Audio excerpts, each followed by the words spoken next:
Hello everyone, and in this video I'll show you how you can fix this keyboard issue on your computer. So if you're trying to type add by pressing Shift+2 and you keep getting these inverted commas, and when you press the Shift plus inverted commas, then you get the add sign. There's a very easy fix for this. This means that you may have multiple keyboard layouts, or that your keyboard layout is set to English from the United Kingdom. So what you need to do is open up your start menu and right here, keyboard settings, press enter on edit language and keyboard options.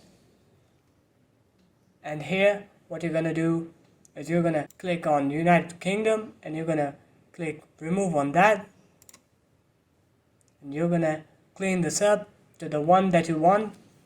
So now when I open up the notepad after removing the United Kingdom, when I press Shift+2, it gets the add sign, and when I press Shift plus inverted commas, I get the inverted commas.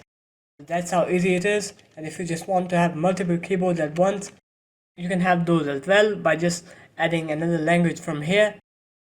And then once you're done with that, when you want to type another language, just press Windows key plus Shift, and you'll get a keyboard menu right here that will tell you what keyboard you're using. Since I removed the United Kingdom one, I won't get that keyboard anymore, so I only have one language.